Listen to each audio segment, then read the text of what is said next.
Muitos anos se passaram de escravidão no Egito e parecia que o Senhor Jeová havia esquecido as promessas feitas a Abraão, Isaque e Jacó.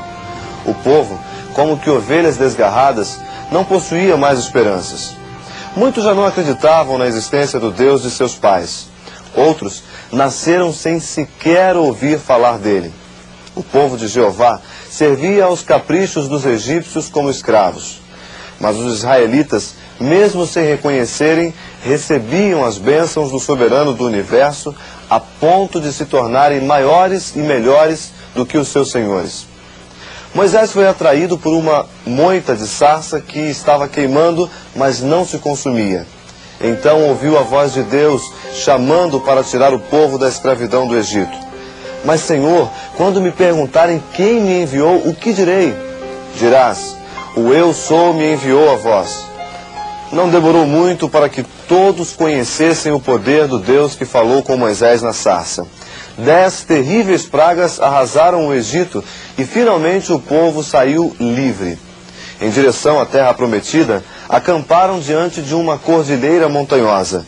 Preciosas lições foram aprendidas por Israel no Sinai. O povo, porém, não era obediente a Deus. O tempo que passaram no Egito fez com que se acostumassem com os deuses daquela terra. Pelo fato dos egípcios não conhecerem o verdadeiro Deus, seus cultos eram ofensivos e imorais. Por esta razão, o povo de Israel ainda não entendia o caráter do ser invisível.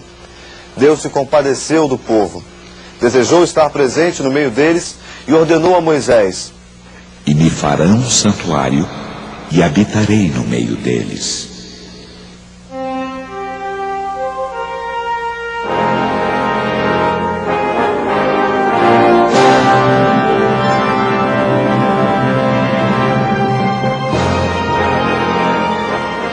Na construção do santuário como a morada de Deus, Moisés foi instruído a fazer tudo segundo o modelo das coisas no céu. Deus o chamou ao monte e revelou-lhe as coisas celestiais. O santuário, também chamado de tabernáculo, com todos os seus utensílios, era apenas um modelo do santuário celestial. Sendo assim, Deus estaria sempre com eles. Também era plano de Deus que o povo de Israel compreendesse a maior de todas as lições. Ninguém pode viver com Deus e continuar pecando. Daí que o tabernáculo deveria ser uma escola que ensinaria todos os dias, através dos rituais, que pecado gera morte. Foi desta maneira que Deus ensinou o plano da salvação. O santuário era portátil e foi montado e desmontado 41 vezes até chegarem à terra prometida. Esse santuário terrestre, que era em sentido especial o lugar onde Deus morava com seu povo, era o mais sagrado da terra. Destinado a ser o centro de interesse de todo o mundo, o principal serviço do santuário era o sacrifício. Todo o sistema era uma profecia compacta do Evangelho que apontava para o sacrifício e o sacerdócio de Cristo. A primeira lição que Deus queria ensinar a Israel por meio do serviço dos sacrifícios é que o pecado significa morte. Uma lição gravada diariamente. A cada manhã e tarde, durante o ano inteiro, um cordeiro sem defeito era oferecido em nome de toda a nação. Também eram trazidas pelo povo ofertas pelo pecado, ofertas de agradecimentos ou pacíficas. Em cada caso, se matava um animal e aspergia-se o sangue no local indicado. Sobre cada cerimônia e serviço estava estampada a lição: pecado significa morte. Deus afirmou em Romanos 6:23, o salário do pecado é a morte. Fica uma importante lição para nós hoje. Para alguns, a morte de Cristo parece ter sido algo desnecessário. Segundo eles, Deus poderia ter perdoado os pecados dos homens sem a necessidade do Calvário. A história do santuário, no entanto, afirma a verdadeira teologia da salvação. O Cordeiro de Deus que tira o pecado do mundo. Este deveria vir e morrer na cruz do Calvário. Somente com o derramamento do sangue de um inocente poderiam ser canceladas as faltas dos homens.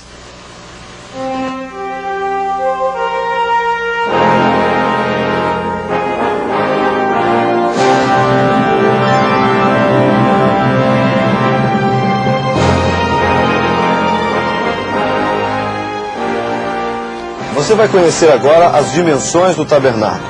O esquema do santuário consistia de um átrio medindo 50 metros de comprimento, 25 metros de largura e 2,5 metros de altura. Era montado por colunas apoiadas em bases de bronze, sustentadas por cordas e vedadas com cortinas. Deste modo, demarcava-se os limites do santuário. O tabernáculo media 15 metros de comprimento, 5 de largura e 5 de altura. Era dividido em 2 compartimentos chamados Lugar Santo e Lugar Santíssimo. Estes 2 compartimentos eram separados por uma cortina, com anjos bordados, representando as hostes celestiais, rodeando o trono de Deus. O tabernáculo representava que o ministério de Cristo deveria consistir de 2 grandes etapas. Na primeira fase, Jesus seria o sacrifício perfeito em favor da humanidade. Esta parte ele cumpriu aqui na terra. Na segunda fase, Cristo cumpriria um papel de intercessor pelos homens. Esta fase começou após a sua subida ao céu. O tabernáculo ensinava um evangelho prático, ilustrando de uma forma bem clara o plano da salvação. A cobertura feita de peles de animais representavam 4 diferentes aspectos do nosso Senhor. A primeira cobertura de pele de texugo, a mais externa de todas, sem adornos e sem atrativos, representava um Cristo sem formosura, como é visto por alguém que se aproxima dele pela primeira vez. A segunda, uma cobertura de peles de carneiro, que vinha em seguida, era pintada de vermelho, simbolizando o sangue do nosso Senhor Jesus Cristo.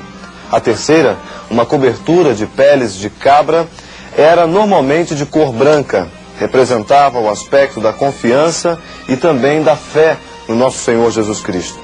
A quarta, uma bela cortina, era uma cobertura inferior, ou seja, o forro do tabernáculo, que era constituído de linho fino, retorcido, azul, de púrpura e carmesim. Era vista somente pelos sacerdotes no interior do tabernáculo. Os querubins, bordados sobre ela, falam do céu, enquanto que o linho fino e a púrpura falam das riquezas reais. Aqui se encontra Cristo em glória, dentro do véu, Rei dos reis e Senhor dos senhores.